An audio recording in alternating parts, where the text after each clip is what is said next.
Absolutely. All right, Lady J, what questions we got for Dr. Lofton this morning? Well, we were going to ask him because we've been, Jay's been doing push-ups every, like on our TikTok, right? So like we get 10,000 likes and Jay does 10 push-ups. Is there a recommended amount of push-ups that you should do in one day? And I know like sometimes with fitness routines, they have you doing arms on Monday, Wednesday, Friday, and then legs on Tuesday, Thursday, Saturday. If someone is doing a workout routine or something like that, is there anything that says, you don't need to do over 200 push-ups in one day? Is there anything that says that, or is it just what your body can tolerate?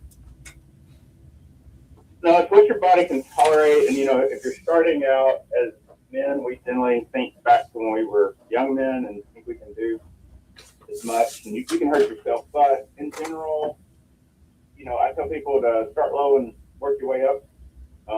But no, there's not a limit. Like say my daughter was telling me yesterday on, I think Monday, she got 900 basketball shots in, and she said her wrist was hurting. And I told her she needs to break those up and don't do 900 in a row. Do 250 in the morning, do some at lunch and later. So you can't get a tendonitis, if you did push-ups, it's a repetitive activity. So you did enough, that's possible. I recommend people do more push-ups. Awesome. Well, Jay only groans like every, I don't know, maybe 20-second push-up. He does quite a few, but he doesn't groan very often, so I think he's okay. Yeah. He's doing pretty good if he's doing push-ups. Yeah. So a while back, what was it, maybe a year and a half ago, I started doing push-ups for likes on TikTok, if you will. Every 10,000 likes we got, I'd do 10 push-ups. You did 20 push-ups at one point for every 10,000 likes. Yeah, I did work up to that. Yeah. And at one point, I was doing a couple hundred push-ups throughout the show. But then I just stopped. And, I went probably 6 to 9 months without doing a push-up at all. And then I started back. And, it was the struggle to get 10 or 15 push-ups on that first go. Now that, I'm a week into it again, I can do 25 push-ups, no problem. And I can do more, but I'm just saying within my comfort zone, within my range, it's definitely noticeable from the times I was doing push-ups every single day. And then I had that gap of, let's say, 6 months of no push-ups. And then I went back to it. So I'm guessing that whole use it or lose it thing is a real deal especially when it comes to muscles. Yeah, no, it is. I'll give myself, for example, in pre-COVID, I was running a lot, and I could run a sub 7-minute mile, no problem. And I'm doing good to get a 9.5-minute mile right now. So, it's if you don't use it, you lose it. And that's going to be because of cardio, I would guess, or is that also muscular? Is that because your muscles aren't? I guess when it comes to cardio, that's not just your lungs; that's your muscle conditioning as well. Correct. So it's both, and whether it be cardio or lungs, it's that same principle applies: is use it or lose it. You're going to lose strength, you're going to lose stamina. So, we recommend keep going if you can.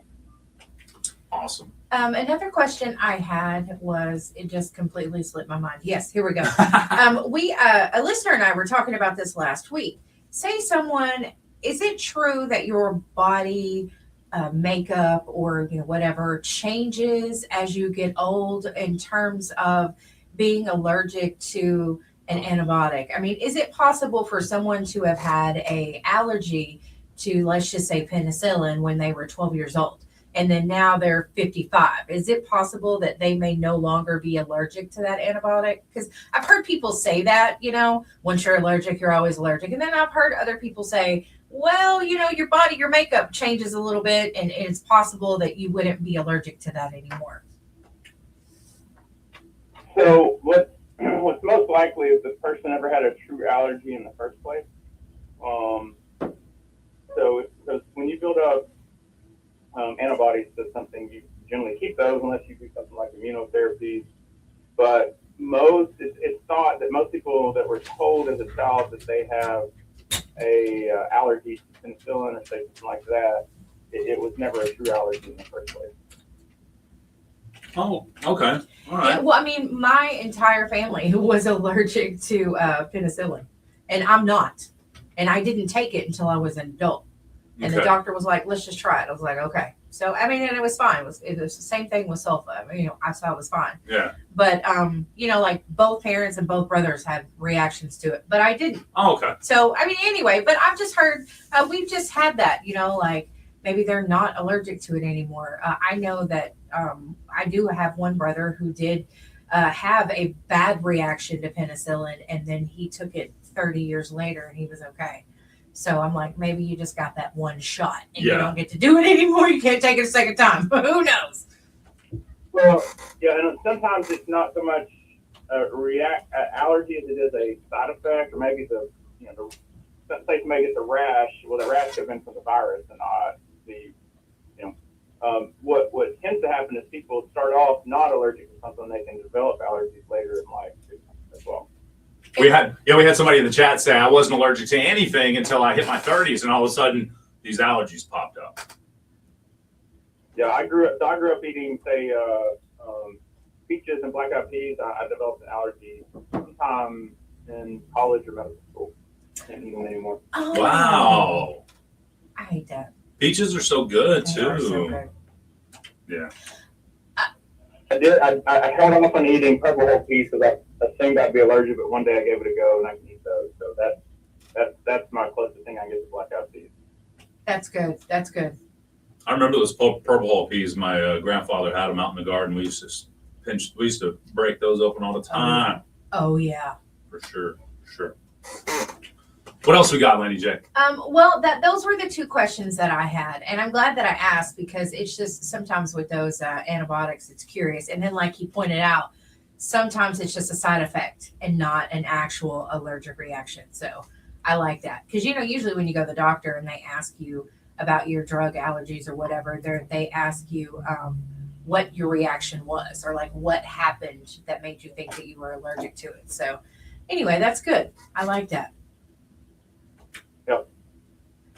Awesome sauce. Okay. All right. All right, one more thing. One more thing, Laney J. Dr. Lofton's probably like, oh, these people, what is wrong with y'all? Listen, Lots wrong with this. there is a trend. It is on it's on one of the social medias where people are drinking a half a teaspoon of baking soda and water every day. And I know that the baking soda messes like with your alkaline and pH or whatever in your body.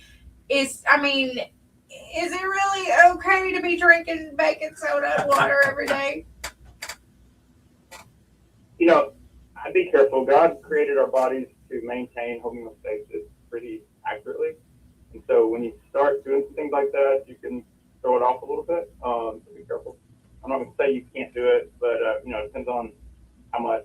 But, you can drink too much water and get your blood diluted enough to cause a low sodium problem.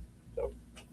Okay. And I just thought that was weird. I'll go on a limb here and say you probably just better be careful with some of these trends that you find on social media when it comes to putting things in your body that isn't a normal thing. Right. Because baking soda, put some in your shoes to keep your feet from stinking, put some in your freezer to absorb some of the smells, but I don't think you want to absorb the smells in your body. That's what I was thinking. Like baking soda can help get rid of odor, but why would you put it in your body like that? Okay. Yeah. Okay. Well, those are the kids of the Tide Pod generation, right? It's true. It's true. And be careful with TikTok. For sure. Yeah, I for wouldn't. sure. Yeah, I've learned over the years that a lot of the things my grandparents used to say about, different things, like, for example, make sure you clean behind your ears and between your toes. New study shows that the most bacteria on your body is behind your ears and between your toes. It's like, whoa, okay, new studies are showing these age-old adages are real or incorrect. Correct. Thank you, Dr. Yes. Lofton, so much. Be careful on your trip today. Hope you have a good time. Absolutely. I appreciate it. It's a lot of driving today, so I appreciate it. Our pleasure. It's always Y'all have a great week. We'll talk next week. next week it is. Thanks, All right. Dr. Lofton. You have a great day. Thank you so much. Have a good one.